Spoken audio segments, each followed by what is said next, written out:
For those of you who don't know me, I'm Dominic Turpin, the president of IMD, and I'm really happy to see a full house today for our speaker today, Sadhguru. Thank you very much for being with us today. Alessandro will say a few words about who you are, your background, and your mission. I would like to thank all the people who have been here, because today it's a bit unusual. I understand we have some MBA, some participants from the program for executive development, numbers of alumni that I want to thank also, staff, of course. So we have a full house, which is a bit unusual, but great news. It means that there is a lot of interest for what you're going to talk about. So this morning we met about an hour ago, and I must say that this morning I was wondering what I'm going to talk about with the yoga. And so, I went to this meeting a little bit anxious. What kind of conversation are we going to have? But I must say that we had a longer discussion than what was planned. And I was extremely happy to see that we are sharing a lot of very common elements regarding, what is leadership, what are the fundamentals of business education. And we had such a great discussion that I think we are going to start doing things together. So that was a very productive meeting for me, and also, I guess, for Sadhguru. So without further ado, I'm going to leave the floor to Alessandro, who is going to give us a little bit of background on Sadhguru. So as I was preparing to welcome our guests today, I reminded myself to be as short as possible so you all can enjoy this unique event and talk. But to introduce Sadhguru Yagi Vasudev in a short manner is not so simple, as his work and impact spread to so many areas of society and life. Let me try and give you some highlights. Described as a yogic, mystic, and humanitarian, Sadhguru is the founder of the Isha Foundation, an organization that taps the ancient science of yoga to deliver programs that create physical, mental, and emotional well-being. Programs that have today been attended by 5 million people around the world. To give you an idea of the management challenge, the organization is operated by a network of 2 million volunteers worldwide.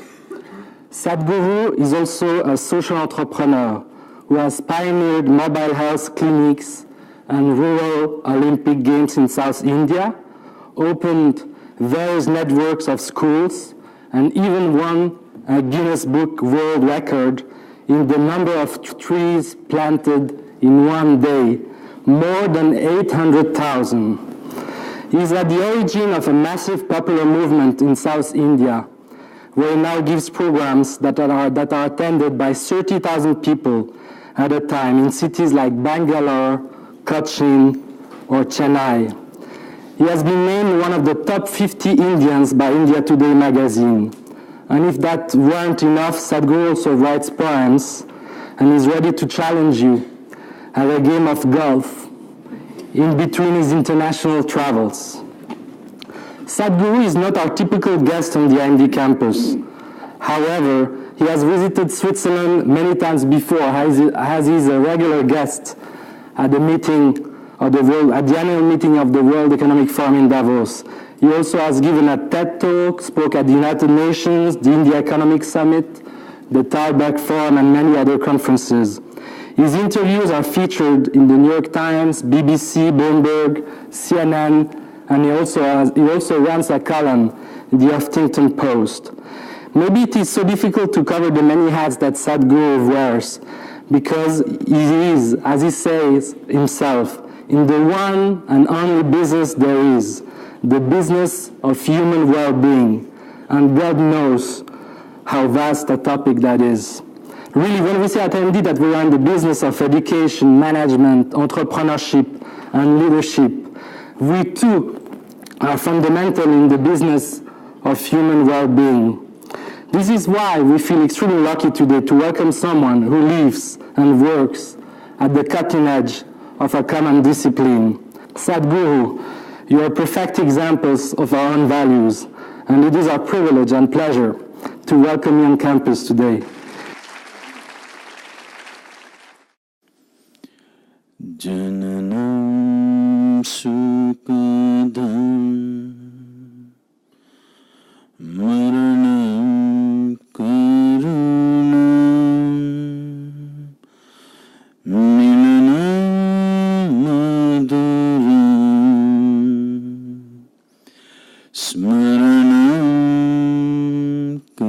karunam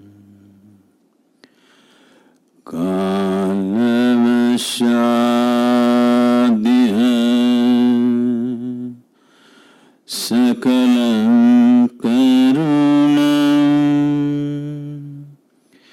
samayadhipate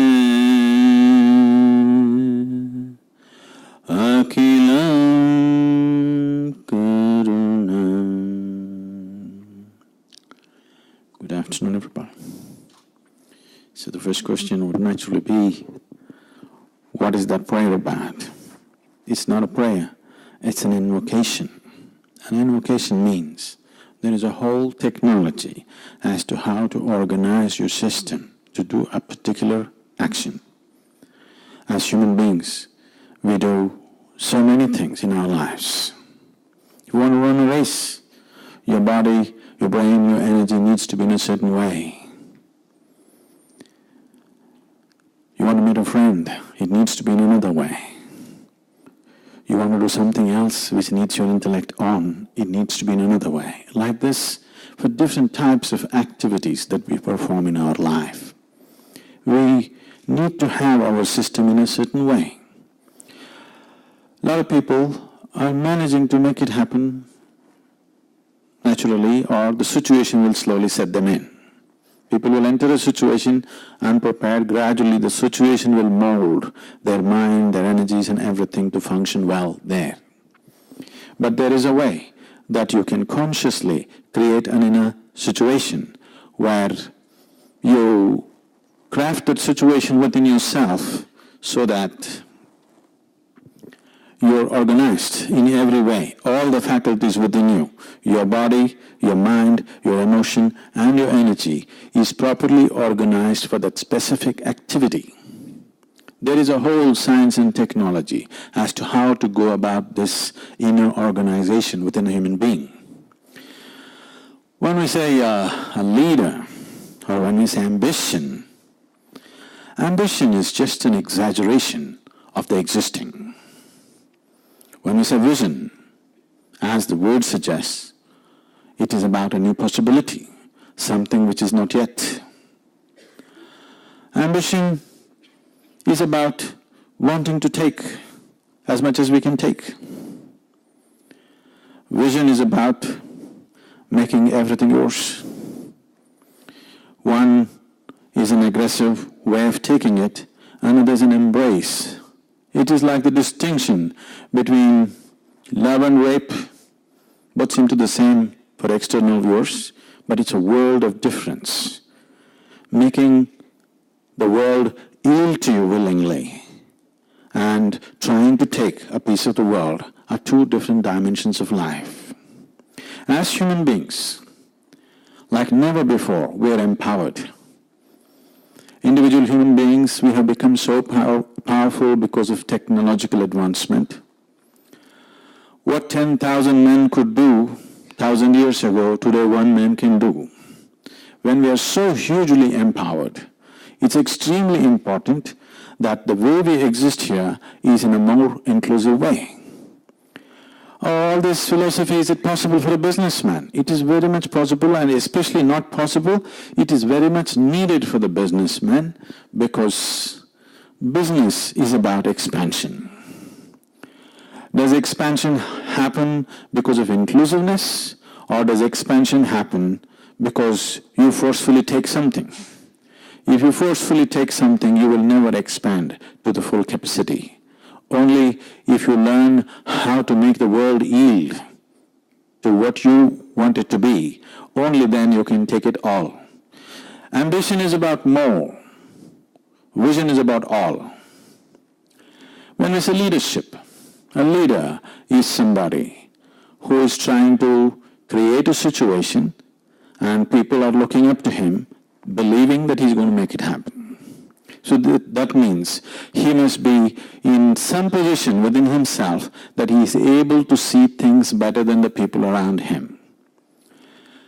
Business leadership or managing large situations, if you want to manage 1,000 people, essentially you are managing 1,000 minds. if you want to manage 1,000 minds, if you are not even able to manage your own mind, it is going to be accidental management. And because of this accidental management, you will see managers of the world are the most tense-looking human beings. We are sending a completely wrong message to the world. If you succeed, you will suffer. This is the message that's going to the world. It happened in the 60s in America. Because all the successful people are so miserable, the youth did not see that success is worthwhile. They thought just sitting on a street corner and smoking pot is much better, at least we are happy. So this is a very wrong message, that success is a bad thing, is a horrible message for humanity and the future generations to come. Right now, this message is going out because you will see successful people have the most miserable faces on the planet. Success should be a sweet thing, but success has become a suffering. Simply because we are managing to do outside things without doing anything about ourselves. If the work that you're doing is important, the first thing that you need to do is work upon yourself. What does working upon yourself mean? See, as you sit here, each human being is his own, simply because of the accumulation of experiences that have happened in different people and how all this is assimilated within each person. Each human being is his own, and that's the beauty of human beings. You can't find a carbon copy anywhere. Everybody is unique. This uniqueness will be a wonderful thing if it functions cohesively. The same uniqueness, if it does not function cohesively, this uniqueness has to be called, you're really unique means you're a freak. Only if this uniqueness functions cohesively, this uniqueness can be celebrated and enjoyed, and the world can benefit from this and the individual can benefit from this. Our idea of success has become like this right now. That we are sitting, there's a proverbial story in India about a man sitting on a tree branch and cutting it, but sitting in the wrong end of it. If he succeeds, he will fail. Right now, we have brought the world to such a situation that if we succeed, we will fail. In 2008, when I was at the World Economic Forum, the recession was just beginning, and I saw all these 2,000 odd people who are hugely successful people carrying very long faces. Recession is coming, recession is coming. So they asked me to handle a session called Recession and Depression. I said recession is bad enough, you don't have to get depressed on top of it. And the way we have created this whole situation is such, if we fail, we will be depressed. If we succeed, we will be damned. That's how we have created the situation. If all the 7 billion people on this planet use modern technology and get super busy, I think the planet just has 10-15 years left. Fortunately, 50% of the people are lazy. Really. Now, it's not human intelligence which is saving the planet. It is not human love or compassion saving the planet. It is human lethargy which is saving the planet. That's a shame, isn't it? Simply because our ideas of success, our ideas of well-being itself has not been consciously worked at. It's just like we have just grown like wilderness.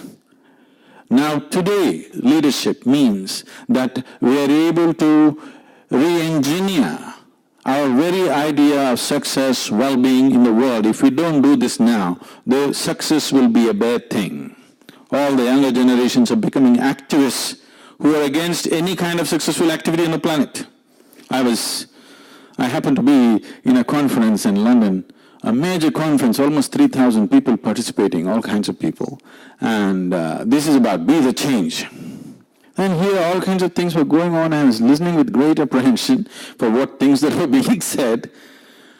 One man has come from India, he's brought 10 tribals from India carrying one bag of tea. He said, see, I have brought the producer himself to UK and they are going to sell their tea bags right here and they're going to take their money. Nobody in between, no corporations, nothing, no cash, direct. I said, when my turn to speak came, I said, it's okay. I don't mind buying a tribal tea, but I fly Lufthansa. I don't want to fly a tribal airline where 2 out of the 4 engines are working. The idea of creating corporations and businesses was to make our life more efficient, not monstrous. It will become monstrous if we function out of individual ambition rather than a larger vision. Somehow get there. This is the way of the ambition. Somehow get there. We'll work only short term. Can I tell you a story? Can I tell you a story? I seek your permission because it is probably just post-lunch for many of you, and the moment I say once upon a time, a lot of people think it's bedtime. It's not. On a certain day, a bull and a pheasant were grazing upon the field. The bull eating the grass, the pheasant picking ticks off the bull partnership business. There was a huge tree at the edge of the field. The pheasant nostalgically looked at the tree and said, oh, alas, there was a time I could fly to the topmost branch of the tree, but now I don't have enough strength in my wing even to fly to the first branch of the tree. The bull very nonchalantly said, that's no issue. Eat a little bit of my dung every day. Within a fortnight, you will reach the top of the tree. The pheasant said, come on, what kind of nonsense is that? The bull said, really, try and see, the whole humanity is on it. The pheasant hesitantly started pecking at the dung, and lo, on the very first day it reached the first branch of the tree. Within a fortnight it did reach the topmost branch of the tree. It sat on the topmost branch of the tree, beginning to enjoy the scenery. An old farmer who was rocking in the rocking chair saw a fat old pheasant sitting on top of the tree, pulled out his shotgun and shot the bird off the tree. The moral of the story is, many times bullshit can get you to the top, but it'll never let you stay there.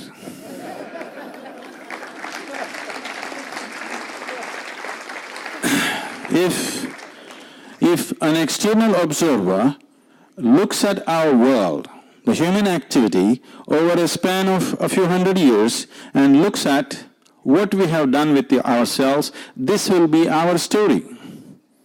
We just somehow made it and then collapsed. It is no more about somehow making it. We are right now allowing social and other environments to shape human consciousness.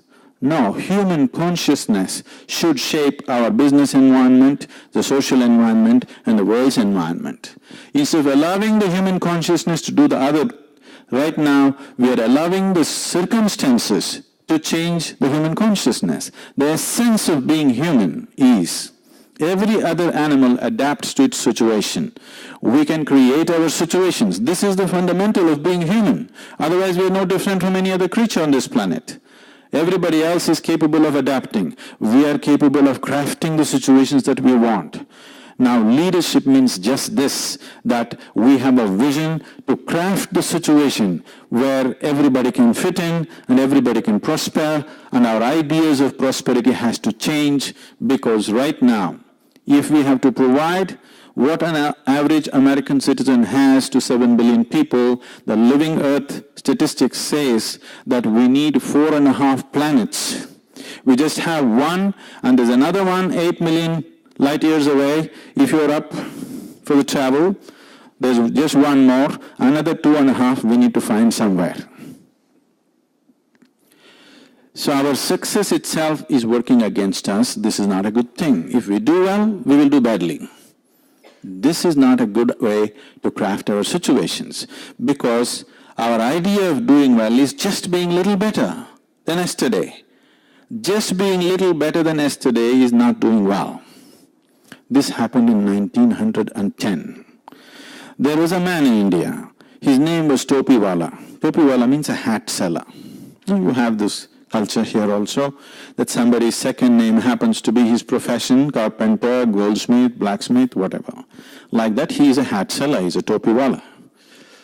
He was going from village to village in tropical heat selling hats. One afternoon he's tired, sat under a tree, opened his meager lunch, ate and dozed off. When he opened his eyes, he looked, all the hats were gone. He looked all over the place, no hats, they just gone, disappeared. If you do everything that you can do and it doesn't work, what do? Usually look up in prayer. So he looked up. There he saw a bunch of monkeys all sitting with hats on. He screamed at them. They screamed back at him. He abused them. They abused in their own language. He picked up whatever he could and threw it at them. They picked up whatever they could and threw it back at him. Not knowing what to do, frustrated, he took his hat and flung it on the ground. All the monkeys took their hats and flung it on the ground. He picked up his hat and went about his business. 2012, 23rd of September, another topiwala, going from village to village, selling hats. He came in the afternoon, sat under a tree, opened his elaborate lunch, 21st century. Had his lunch, promptly fell asleep. When he opened his eyes, hats were gone. He didn't look here and there, he looked straight up. The monkeys were sitting with hats on. He got up and jived. They all jived. He made funny faces. They made funnier faces. He had all the fun he wanted to have. When he was done, he took his hat and flung it on the ground. One baboon of a monkey quickly came down the tree, picked up the hat, walked up to him, gave him a tight slap in the face, and told him, "You idiot, you think only you had a grandfather?"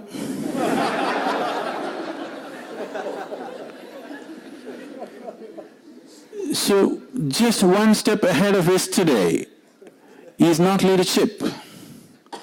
Leadership has to craft. Today, we have come to a place where the economic leadership has moving into a certain position in the sense. About 300 years ago, largely religious leadership was controlling the world. From mindlessness of religious leadership, we moved into the tyranny of the military leadership. From the tyranny of the military leadership, we moved into the confusion of democratic leadership. Confusion and incompetence of democratic leadership in many ways. Because 100 people are trying to run the place. In India, it's 542 people trying to run the nation. By the time you make these 542 people understand what is needed and what should be done tomorrow morning, it will take 5 years. And they are not there by then. So today, we are moving into a place where in the next 10-15 years' time, the economic leadership will be the most important leadership in the world. We are definitely going there. The good thing about the business leader is, he has no qualms about anything. If there is a good deal, he will make a deal with the devil. He has no prejudices about anybody. You're white, you're black, you're yellow, you're this, you're that. He has no issues. He will make a deal with the devil if the deal is good. So the economic leadership is in many ways, in the very nature of things, it is very flexible leadership. If we train this leadership, if we bring about now an institution like this and many others, if we bring about the necessary shift from economic leaders operating out of narrow personal ambitions to a larger vision, that will be the greatest thing for the future generations of the world, where a clear message that success is the sweetest thing in your life. Success is not a miserable thing. This message has to go. If this message has to go, economic leaders need to do something about themselves. They're doing a lot about many things. They need to do something about themselves. When I say doing something about yourself, why is it important? Do you see me? Are we on talking terms or is there an issue? Are we on talking terms? Do you see me? Yes. Use your hands and point out where I am. Ah, you got me wrong. You know I'm a mystic from India? No, this light is falling upon me, reflecting, inverted image, going through your lenses, inverted image in the retina. Don't you know the whole story? Where do you see me right now? Within yourself, isn't it? Where do you hear me right now? Within yourself. Where have you seen the whole world? Within yourself. Everything that you have ever known and experienced is only happening within you. Right now, if somebody next to you touches you, you think you're feeling their hand, but that is not the reality. The reality is you're experiencing the sensations within your own hand. You cannot feel the other hand. You are completely incapable of experiencing anything of the outside. The way it is projected within you, that is the only way you will experience it. That is why what is light for you is darkness for some other creature. Suppose you and an owl sit together. You have owls in Switzerland? If you and an owl sit together and start an argument as to which is light and darkness, where will you go? Endless argument, isn't it? Who is right, you or the owl? You or the owl. Who is right as to which is light and which is darkness? Both. If you're saying both, either you're in the diplomatic corps or you have a successful marriage. These are two areas where you should learn to say both. Now I'm asking you, which is light? What you see is light, or what the owl sees is light? Which is the real light? You don't know. The thing is, your sense organs have opened up as it is necessary for your survival. It is opened up as it is necessary for his survival. You really don't know what is what. You only know the world the way it is projected within you. So, working upon the inward nature of who you are is the most essential thing. If you are in any position of responsibility and power, it's extremely important you do something about this. Otherwise, it will give you completely wrong images which look right. I wanted to look back on the history of this world. How many horrible things human beings have done to each other, believing they were doing the right thing? Yes or no? No? At that time, when they did those horrible things, they really believed they were doing the right thing. They did not think they were doing the wrong thing. This happens because we have done nothing about the interiority. When I say interiority, what did you have for breakfast? What did you have for breakfast? Egg, chicken. So he had an egg for breakfast. But over the morning, this egg has transformed itself into a human being, isn't it? It goes into you and it's becoming a human body, isn't it so? Yes. If you eat a piece of bread, you eat a banana, what you call is your body is just accumulation of the food that you've eaten, isn't it so?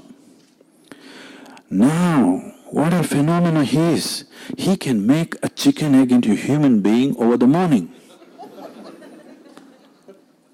If you ask Charles Darwin, this would take millions of years. He can do it over the morning, and every one of you can do it over the morning. So here, there is an intelligence here.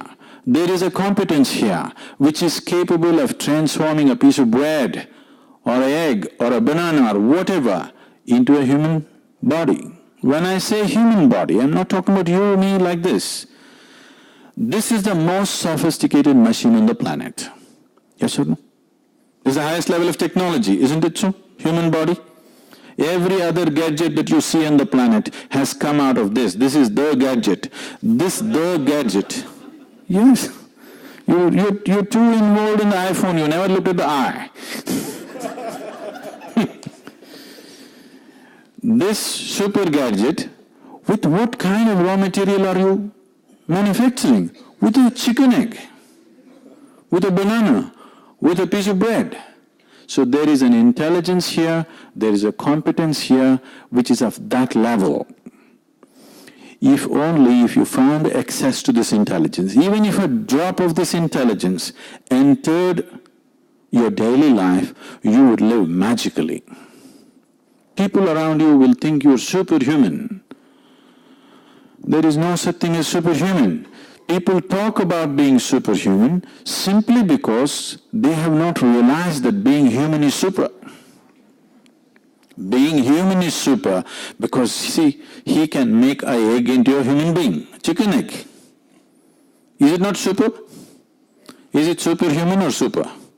It's just super, isn't it? That you can make a chicken egg into a human being over the morning. If your digestion is good in 3 hours, otherwise 4 hours.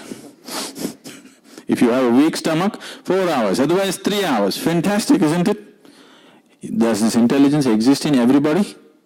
We have mistaken that intelligence means thought. No. The intelligence in the body is so phenomenal.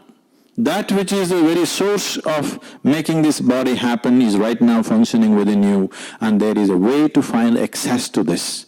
This is what we are offering as inner engineering process. And this inner dimension is needed the moment you are taking a position of leadership in the world, in whatever capacity. It is your fundamental business to see that first this one is fixed. Because once you're a leader, every thought that you generate, every emotion that you generate, every action that you perform is going to impact millions of people. Once you have such a privilege in the world, I think leaders have this business that they have to do something about themselves, that the way they think, the way they emote, the way they act is not destroying the world in so many different ways. Maybe good intentions alone will not produce results. It is the right kind of action with the right kind of consciousness that produces the necessary results. We are going with ambition right now. We think that's our only driving force. There's a beautiful story in Indian lore. A monkey goes into a house and it finds a jar full of nuts. So it puts its hand inside. It's a very narrow-necked bottle or a jar. Puts inside a handful of nuts. Want to take it out. It won't come. It's stuck. It has to let go some, but it's ambitious. It cannot let go even one nut. Pulls and pulls, it doesn't come. Then another wise monkey comes. Some monkeys are wise, Another wise monkey comes and says, this is not the way you live it. And together they overturn the jar and all the nuts are out.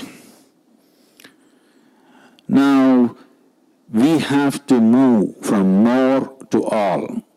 If you journey from more to all, that means you have traveled from ambition to vision. If you have questions, any kind of questions.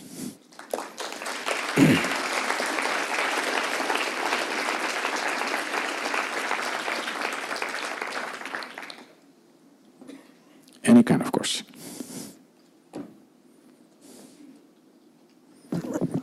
My English is not so good, but as I heard you, if I understood you good, the change can only happen by individual action.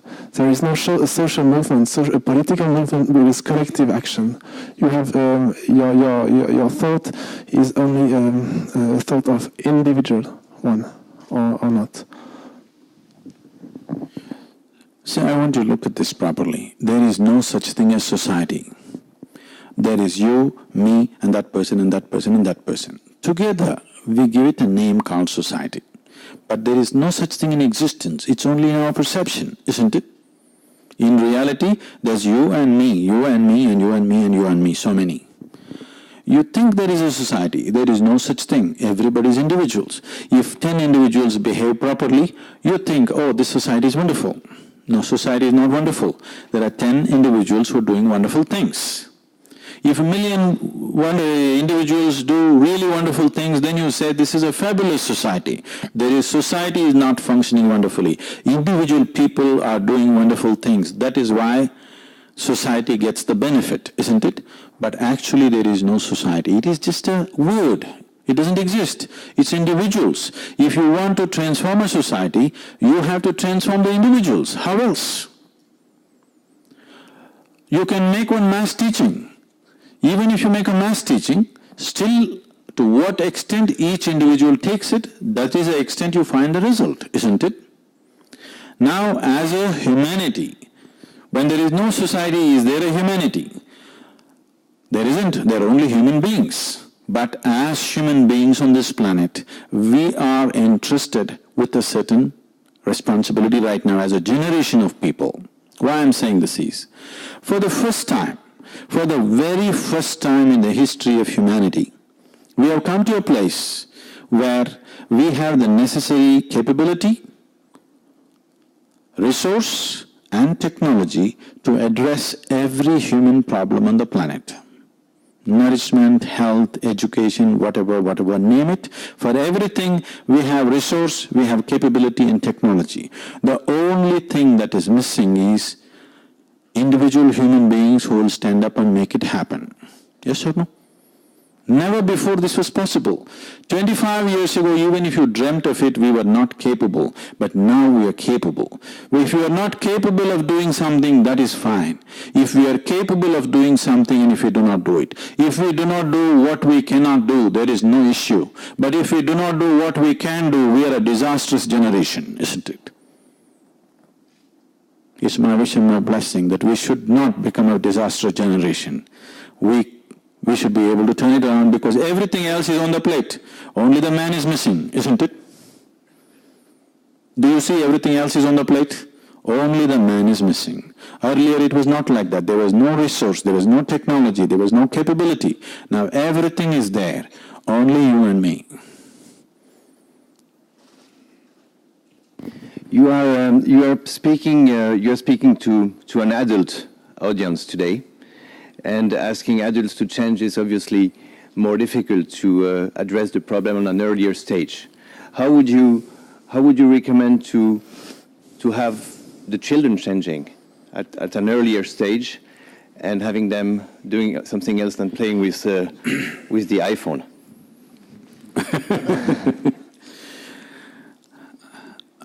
In your perception, do you believe a child is supposed to be more sensible and intelligent, or an adult is supposed to be more sensible and intelligent? What do you think? A child? That's a dangerous perception. The reason why everywhere in the world the laws are made like this, even if a child commits murder, we will not punish him as we punish an adult, is because there is a margin, because he's still growing, his faculties are not fully there, he's not fully responsible for his actions, isn't it? Yes or no? That's the reason why everything in the world is structured like that. So, to put it in the right perspective, we're definitely expecting adults to behave more sensibly and more intelligently than the child. Child is given a huge margin because he's not yet there. He is humanity in the making. You're a human being. So if you think it's an adult's prerogative to be rigid, unflexible, this is how I am. I thought this is only an Indian problem. In India there are many people, you tell them something, you say, I'm like this only. Now you're saying we are like this only. No. You are not like this only. It is just that to dissolve your rigidity, you have not found a solvent. I will give you a solvent. We can dissolve your rigidity. Right now, your rigidity has come to your body because of a certain lifestyle and because of certain attitudes to your mind. Nothing else. Your body and mind. Let's look at it this way. This is too little a time to look at these aspects, but I want you to think about it. Your body, your physical body, over a period of time you gathered, isn't it so? It's an accumulation. Eggs, bread, bananas, this. Body you accumulated or no? Why are we not on talking terms? I came all the way to speak to you.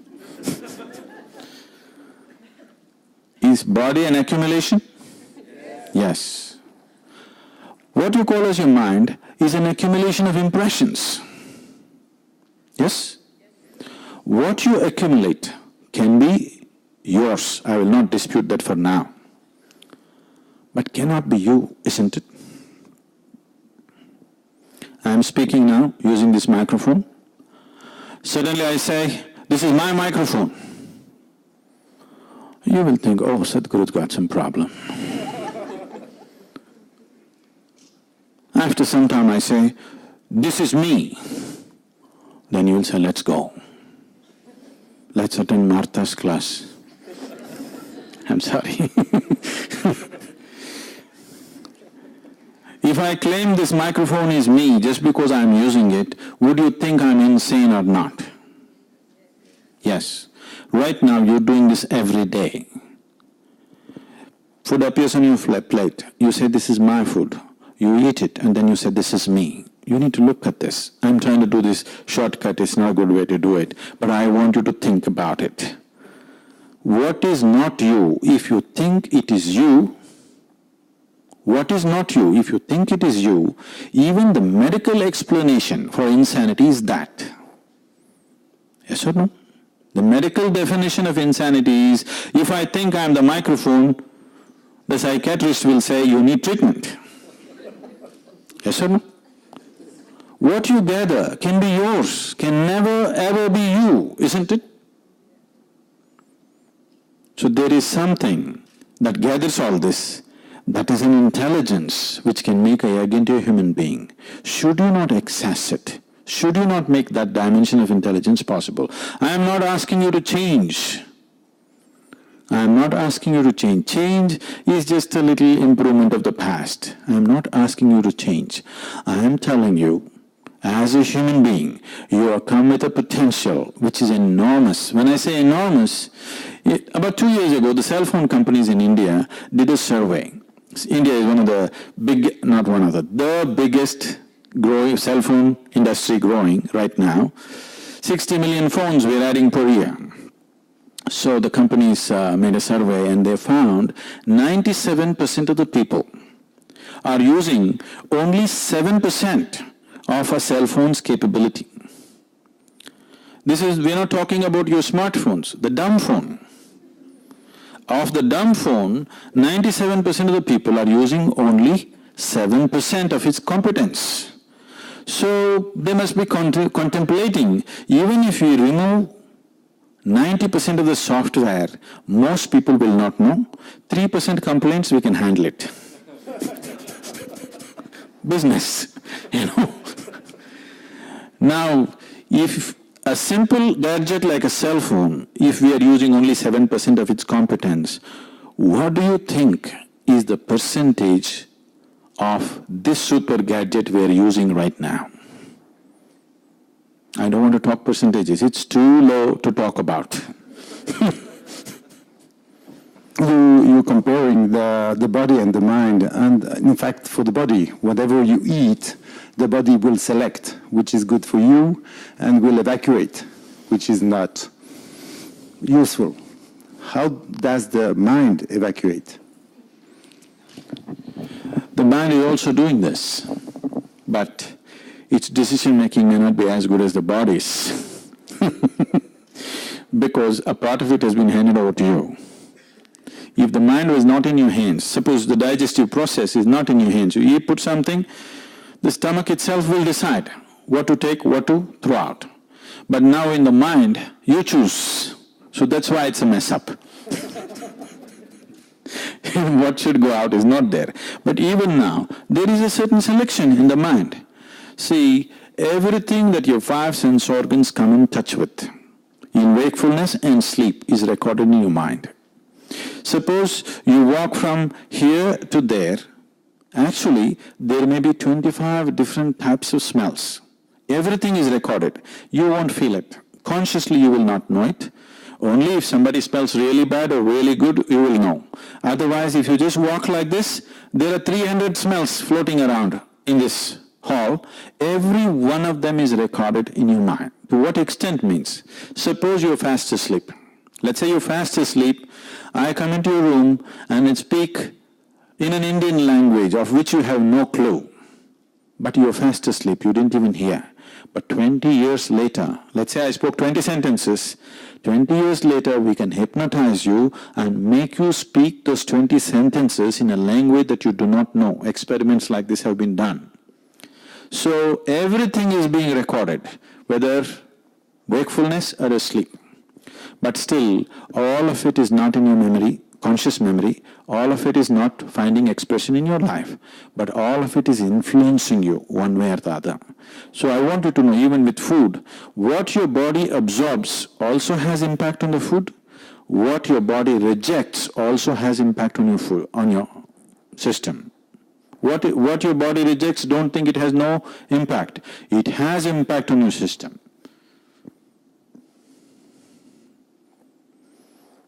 So we hear in the video that you, or Isha Foundation has 2 million of volunteers. My question is, how do you manage to attract them? If anybody has to go crazy, it's me. Because doing all this activity, running various institutions, creating huge events on a daily basis all over, and making this happen with volunteers means I want you to understand what it means to work with volunteers. Nobody is trained for the job. That's the first thing. You try to do something like this here, you will know what it is. And the next thing is you can't fire them. They're volunteers. If the ability to fire people is taken away from you, you manage people and see, you cannot fire anybody for incompetence. So what happens is, in a corporation, what you can do with one word, I do the same thing with 100 words, because I have to win over this person. Otherwise, she won't do what she has to do. But the efficiency with which we function, you come and see. We are super efficient in everything. Far more efficient than most corporations. That's why they're coming to us for training. I was conducting a program, a 3-day event, for the top 30 executives of Microsoft India. And I had about 8 volunteers. They were running around doing everything. After 2 days, these executives, their mouth watered. They're always looking for attrition elsewhere. They said, Sadhguru, where do you find these people? I said, you don't find them, you have to make them. How do you make them? I said, you have to make them fall in love with you. How do you do that? I said, first you have to fall in love with them. They said, oh, they don't pay us for that.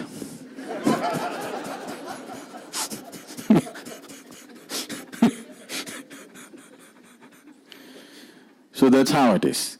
When people are passionately involved, everything is a mess, but with simple adjustment, you can do wonderful things because human beings are functioning at 100%. Nobody is trying to hold back anything. Everybody is trying to do their best. Many times their best is quite burdensome. But that's the whole thing. So, managing a situation like this, anybody can go crazy. But I will not go crazy because that one thing I fixed. What we have fixed is just this. See, for example, human experience goes through various things. Every human experience, for example, let's say peace. Suppose you lost your peace today. What happens? You go home and people at home, the family gets the first dose, usually. If it continues, tomorrow you may pick a quarrel on the street. If it continues, you go and yell at your boss. The moment you yell at your boss, everybody knows that you need medical treatment.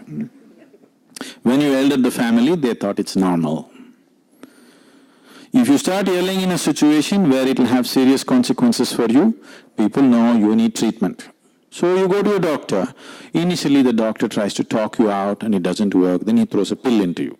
Pill means what? Little bit of chemicals. Little bit of chemicals, suddenly you become peaceful. Maybe not forever, at least for a short period of time. Or in other words, what you call as peace is a certain kind of chemistry. What you call as joy is another kind of chemistry. Blissfulness is another kind of chemistry. Ecstasy is one kind of chemistry. Agony is another kind of chemistry.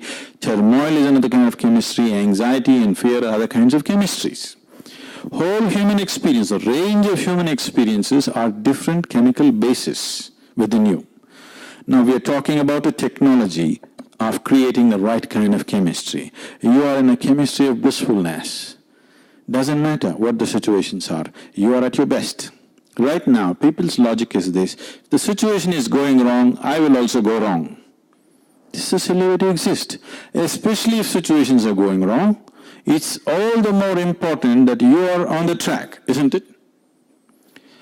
Once you establish your way of being and it cannot be disturbed by what's around you, one thing that has happened to you is you are free of suffering. Once the fear of suffering is gone in your life, only then you will walk full stride in your life. Otherwise, every step that you take is a half a step. What will happen to me? If this doesn't work, what will happen to me? Just to give you an example, in 1998, certain experts from United Nations came to South India and they made a prediction: by 2025, Tamil Nadu, the state where we are, 60% of this state will become a desert. I didn't like predictions. I don't like any kind of predictions, because predictions about individual human beings or societies are being made without taking into account what is beating in the human heart. Only statistics. Looking at today's numbers, you're saying tomorrow's numbers will be like this. I said, I don't like this, and I drove around. I wanted to see for myself if it's true. I drove across Tamil Nadu just to see if it's real. Then I saw that what they said was wrong, because it's going to happen much quicker than 2025.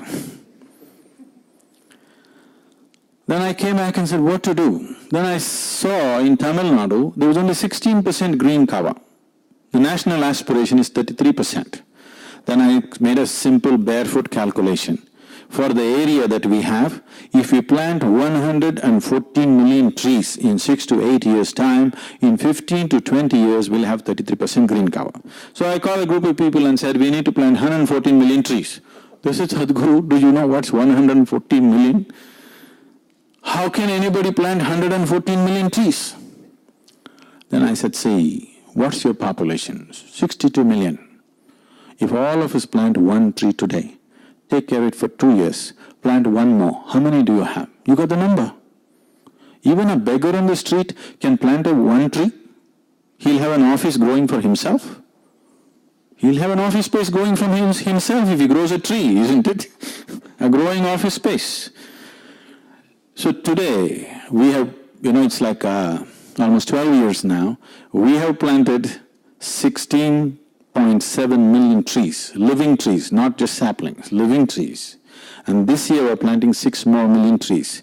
And Tamil Nadu's green cover has gone up by 7.2%. It's the only place in the whole of Asia where the green cover is actually going up, not down. And we did not give up our life to do this. This is one of the side things that I'm doing. In a month I may spend about 3 to 4 hours on this project. That's how much time I allot for this project. With 3-4 hours in a month's time, I think it's good enough result. I thought we will plant 114 million trees. We've not gotten there. We are near 20 million. It's still a long way to go. But for 3-4 hours of investment, it's good enough. That means management must be good, isn't it? Because it is not management. It's a big love affair. People are in love with you. They will do it. They will not fall in love with you unless you fall in love with them. That's the secret. You have to do it first. Thank you for coming. It's a pleasure to be here.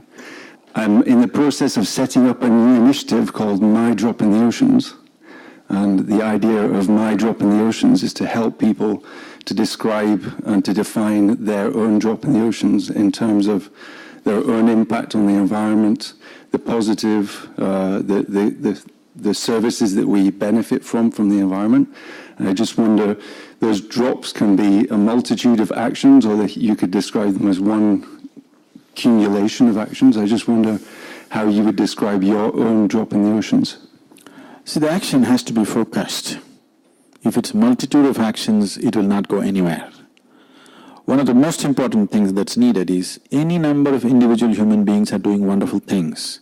But the problem is they can't scale it up simply because they do it their own way.